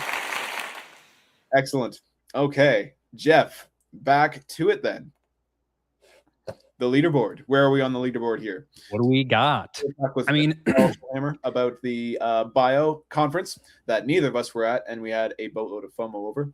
And we were able to talk with Fabio Rosa from Asgard Therapeutics a little bit earlier today. And so we're just going to finish off the live stream today with a couple more stories that are quite promising, and we want to give a little bit of airtime to before we wrap up. Sound good, Jeff? Sure. There's a couple. We can kind of get through like really quickly. Just touch on them. Yeah, Vescarta is one. So let's pop over to these guys. I believe that you had picked this one. So what do you got for me? So this one's just interesting, and it's kind of completely outside of the standard of what I would look at, right? I have a bias towards gene therapies and cell therapies, but this one's kind of the opposite direction, and it's a topical application. It's a small molecule that goes after sickle cell disease of all things. And so this isn't designed to be curative in any way, shape, or form, but it's looking at like basically with sickle cell disease, there's all sorts of problems with like what's sublingual mean? I'm assuming it's topical, right? Or is it like a injection? I have an idea of what it is. Yeah, it's under your tongue. Is it under your tongue? Yeah. Okay. Well, anyway, I saw that and I was like, there's no way that it's a sublingual like application, but maybe it's like a pill or something. Could be. Anyways. But basically, from the looks of it, this is a very, very specific Tylenol for sickle cell disease. There's lots of pain associated with it, all sorts of inflammation, like really nasty pain. And obviously, if you can, try to get on to Casgevy or something like that and get it fixed. Right. But in the meantime, like this is something for pain modulation specific to sickle cell disease, which I thought was really interesting. So they're using like curcumin, I believe it is. Yeah, curcumin. I hope I'm saying that correctly. And basically, they've got an interesting platform. If you go up as well, Jeff, just in the Biotech Voyager page there. Yeah, they've got Vasporta. So that's kind of like the transdermal delivery platform, which allows these molecules that are kind of implicated in being useful, but have poor oral bioavailability. And they have this linker platform that allows them to unlock some molecules that would be super useful, but otherwise you can't really take. Yeah, this is one of the interesting areas of innovation that I've been seeing, like different delivery mechanisms, and not like therapeutic delivery mechanisms like LNPs versus AAVs or EVs, but like actual application methods, like having antibodies delivered via a subcutaneous injection, like a vaccine, or seeing here, we're going to be getting, is this an antibody or is it a small molecule? Let's see. I'm going to get to the small molecule formulation. Yeah, it's curcumin. Yeah, but like getting, I saw this word and I'm wondering, a second platform, an oncology linker technology exclusively licensed from CUNY, conjugates curcumin to establish chemotherapeutics for glioblastoma and pancreatic cancer. Yeah, that's what I was Why trying would- to explore a little bit as well, right? Like they're starting with this pain application for sickle cell, but they've got the applications here for cancer. I was like, all right, that's a bit of a jump. Yeah, I'm wondering, like, this is a sublingual under your tongue kind of thing for sickle cell pain. I'm wondering if they have, like, again, chemotherapeutics delivered via some kind of topical gel, or is it applied directly to the tumor? I would doubt for pancreatic cancer. Yeah, no, very interesting. I've been seeing, again, a lot of innovation in the actual, like, application space, mainly. Yeah, with, but that's like that is a trend, because a couple months ago I was down at the Moffitt Cancer Center and I got to meet with that one gentleman. I have to go look up his name again. And they were doing something very similar. They had developed a topical application that would like modulate the pH of the tumors and kind of help turn them hot. Right. So like, yeah, there's definitely some cool applications here. What's the name of that company? Just a second. I'm pulling up the video. It was Dive Biosciences, DYVE. Are they on here, Jeff? Oh, they are. Yeah, they're on here. Yeah. Dive Biosciences. They've got a really cool like topical gel that like will just infuse right into your bloodstream, and then yeah, it modulates the pH of tumors and turns them hot. It's super weird. Like, it's so cool. It's such a it's just like utilizing basic chemistry to be like, hey, we're gonna infuse this into your bloodstream. It's completely inert. It'll go around, and it will only go inside of the tumor microenvironment because of like osmosis and like pH imbalances. That's super cool. They've got topical application to relieve gout. What? I didn't see that one in the world. That's their current. It's in phase 2 right now. Oh, but they have this Dive 800 molecule that's a tumor microenvironment alkalinization via bicarbonate delivery to increase intratumoral pH, restoring CD8 T cell activity is like what the next word would be. Yeah, because the tumor microenvironment is just like super, super low pH, and it affects T cell metabolism basically, and they can't function properly. Well, I'll put it in the chat, but like, here's the video that I had with Dive Biosciences with Ryan Beal. Shout out Ryan Beal. We should have him on. He's an early stage. Stage. Is he in here? Oh yeah, Ryan Beal. There he is. Yeah, co-founder and CEO. Great guy. Very interesting. All right, what's next? What do we got next? Okay, yes, moving on here very, Ablenio. very quickly. The next one here is Ablenio. Ablenio Bio. $62 million. Holy moly. Ooh, yeah. So Series B. That's too high for Jeff Martin. Like, you got to raise like 25. Otherwise, 25 Series A, or you're too fancy for me.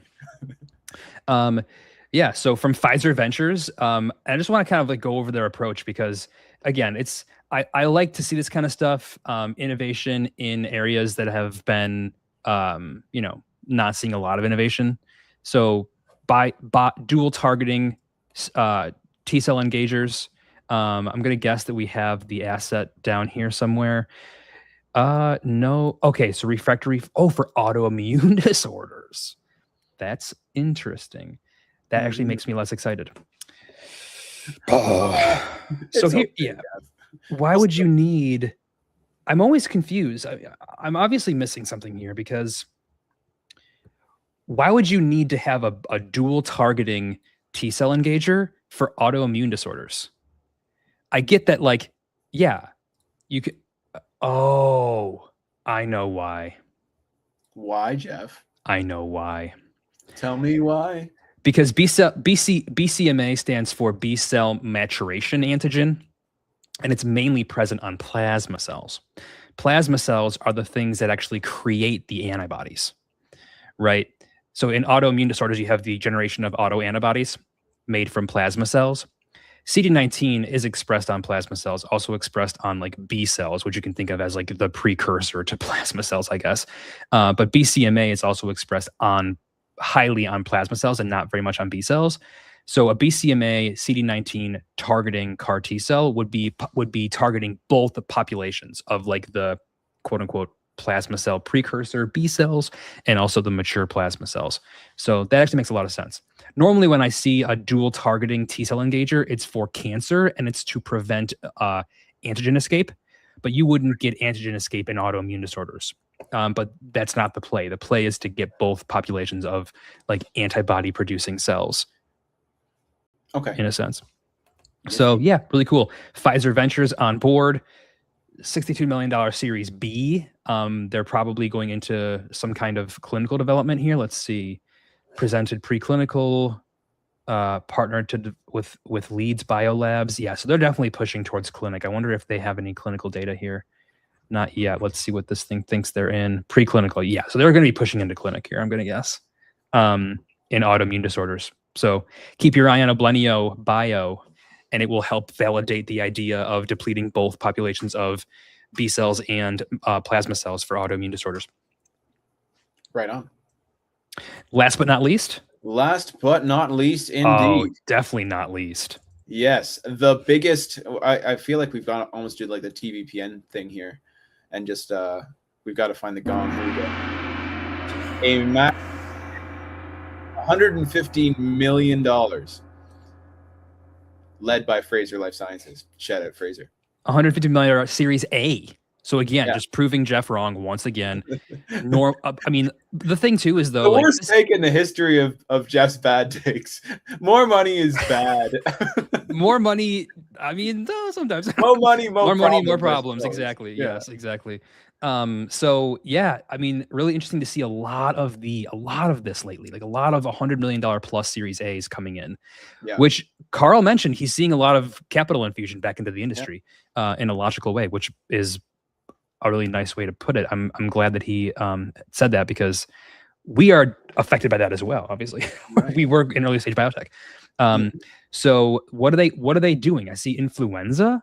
So is it antibodies for the flu, viral disease prevention? Immunocompromised patients. Oh, in immunocompromised patients. Dude, this makes me so happy. I didn't even realize this. So this is near and dear to my heart, because back in the day, I worked in a gene therapy lab that was working on vectorized immunoprophylaxis. Okay. Which is this idea that I have an immunocompromised patient who comes into the hospital. They're super susceptible to like a superbug, or like during 2020 it was like COVID. How can we protect this person while they're in the hospital and sick with something else? If they get this, they're cooked. We can't give them the vaccine because their immune system is already so poorly set up. They're already so immunocompromised. This isn't going to work. And so what we need to do instead is, can we just infuse them with an antibody that can protect them against whatever this different disease might be? And so the idea that we were working on back in the day was you could encode the instructions for that antibody inside of a viral vector, and then just kind of have like low amounts of this antibody that just kind of keeps getting kicked out, and kind of confers protection to the patients. So I guess they're kind of going after something similar here, but it's just like infusing the antibody itself as opposed to like a gene therapy that's going to keep kicking out copies. Yeah, but Ben, there are companies that do that. Look at this. AAV delivered T-cell immunotherapies for cancer treatment using transjoin platform. Okay, hang on a second. I love it. What they do, let's see if it mentions it here. Vironexus Biotherapeutics uses transjoin platform to overcome the manufacturing and pharmacokinetic limitations of conventional CAR T and T-cell engager therapies by employing AAV vectors to transduce hepatocytes, turning them into sustained endogenous factories for bispecific T-cell engagers. Love it. Perfect. So they basically have turned the liver into the bioreactor. Yeah. Love it. Why couldn't you do something like this where you have your liver creating those antiviral antibodies, and it just basically acts like a population of plasma cells secreting those antibodies into your bloodstream forever? It's a good question. Maybe RQ could divert some of that $115 million toward that application. That's super interesting. It is just newer.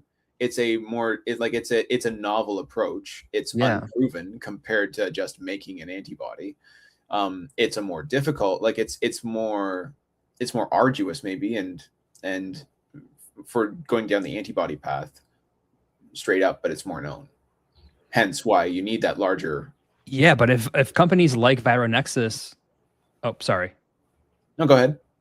if companies like Vironexus can show that via a single AAV delivery, we can have terminally differentiated hepatocytes creating an antibody and then secreting that into the bloodstream at a sufficient enough concentration to have therapeutic activity, then for immunocompromised patients, we can have an AAV delivering anti-COVID vaccine or antibodies, or what have you, that the hepatocytes can just, again, behave like a population of plasma cells secreting antiviral antibodies. Correct. And then they stick in some Houdini elements to make sure that it doesn't go down over time. Houdini Bio, you got to get involved. If you're listening right now, go and look up Houdini Bio. This is like such a plug, but like Houdini Bio is going to be in everything. Everything. They're going to be involved in everything. But yeah, I mean, obviously, like, again, Jeff is wrong because this is a massive round. And if it was that easy to have companies that are doing AAV gene therapies to express and secrete antibodies, would Frazier give this company $150 million in a Series A? Probably not. So there's probably some nuance that I'm not understanding or whatever. But, you know, if my track record holds, I'm always right. So as attested by Fabio today. Yes. He said that verbatim. Jeff is always right. Jeff, the king of the hot takes that are right half the time. Yeah. I'm betting 500. It's pretty good. Yeah, exactly. Well, nice. All right, Ben, what do you say? I say we can call it there. Ladies and gentlemen, thank you for coming to the Biotech Voyager. It's the place that covers the early stage signals before anyone else is. We are your co-hosts. We are so thankful that you spent some time with us today.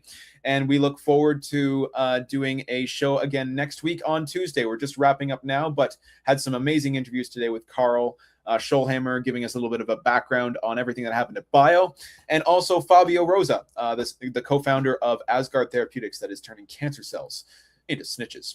But for now, we're going to sign off. Thank you for coming, and feel free to follow us on all the different socials. Instagram's popping off right now. Check us out over there. Lots of clips from the show will be going out there.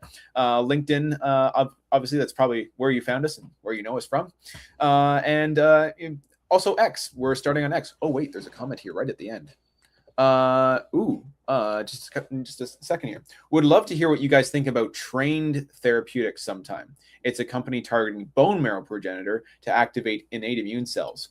Well, you caught us just at the moment. We could take a second, Jeff. You want to look at it? Are they on here? Let's see. Let's take a look. Nope. They're not. They're not important enough. No. Rats. Okay, well, let's see here. Maybe we're missing it. Trained Therapeutics. Let's see. We need to update them on the Biotech Voyager then. Well, then they should put out some news. that is the way that we currently track the different signals. Like, it's through press releases. That way we've got a little bit of validation there. And it's, kind of gone through a little bit of a vetting process. But yeah, this looks super interesting. I'm wondering where it's being used. Okay, so it's oncology. Okay, so they're like really preclinical. Dang. Cool. Inflammatory diseases in oncology. I'm wondering, like, let me just take a quick look here at this page. Oh boy. Give me something. Okay, here we go. Okay. Oh, okay, that makes sense. Nifty. Yeah, it seems to be a way to just kind of like reinvigorate. I see like myeloid progenitor cells being like DCs, macrophages, neutrophils. They'll go right to the tumor. They love it. Well, Amag, I'm going to really mess up your name. I'm sorry. Amag Gupta, 9609. Does that mean that you were born in September of 1996? Because I was born in February of 1996. If that's got anything to do with your name at all or not. But yes, this is good. Like, this is a company we're not currently tracking on the Biotech Voyager, although we are tracking, like, what is it? Around 3,000 different companies, Jeff. So it's so here's what they've got here. I can kind of see here. So they've got two different things, Ride 1001, Ride 002, both for basically the opposite effect. In cancer, you want the myeloid cells to go to the tumor and be pro-inflammatory and help to activate the immune system. And then in like inflammatory bowel disorders, you would want them to be anti-inflammatory and kind of suppress the the immune system. I'm going to guess that the formulations here do those in myeloid cells like deliberately. So yeah, that's pretty cool. And it goes to the bone marrow, so you can get like differentiation into myeloid cells, and they'll have those phenotypes. That's pretty cool. Depending on what these actually are, it would depend. Like I'm going to get to some kind of peptide. Yeah. Yeah, really interesting. Cool. I mean, yeah, we had on. Oh my gosh, who was the guy that's doing the in vivo myeloid CAR cells? Series B. Dan Getz? Yes. Yep. Create Medicines. Yeah, Create Medicines. They do like a similar thing, kind of, but they use like a genetic platform to do that. And I guess so does Asgard. Asgard is like creating dendritic cells in the tumor. But this is more like a peptide infusion, creating either anti-cancer, pro-inflammatory, or anti-inflammatory myeloid cells to have anti-cancer or anti-inflammatory effects. Interesting. Cool. Right on. Well, Amok, thank you for pointing that one out. We can build a profile for this one, eh, Jeff? Probably. Yeah, for sure. Yeah. Okay. So I wonder why they're not in there, because got some. Oh, okay. I see. Yeah. Interesting. Okay. Yeah, we'll do it. Cool. Awesome. Well, we'll end it there, folks. Thank you just for coming in right at the end there, Amok, with a good question. Glad we were able to catch you just as I was finishing up my rant about how we end. Excellent. All right, folks. Thank you so much. Yes, thank you for coming. And we'll be going live again on Tuesday. You can follow us on Instagram. That's where we'll be putting up most of the clips, as well as some of the choice clips will be going out on LinkedIn as well. But also, if you're not subscribed to the YouTube channel yet, please do. That would be lovely. Please. But yeah, until then, we'll see you next time. Yeah, join us again on Tuesday, and we'll be synthesizing the early stage signals that should be a big deal in a couple of years. Go and join the platform. Make an account. Browse. Yes. Go on the biotechvoyager.com and you can see all these different companies. Go to the map. What Jeff can do. Oh, and he put in the. I fixed the map. He fixed the map. I fixed it. You can go to any part in the world. Go to Poland. Go to Poland. Ben, you're testing my geographical knowledge for now. All right, let's just click on like a random point there. You can just go to Berlin and show you all the early stage companies that we're tracking. You can go to basically any different city in the world. You just have to be somewhat familiar with the exact geography of where that city is. You know what I know? I know what this is. America. That's what I know. Everything else, not important. You need to put in the state lines too, though. I know. Anyway, cool. All right. Thanks, everyone. Have a blessed day, and we'll see you again on Tuesday. Cheers.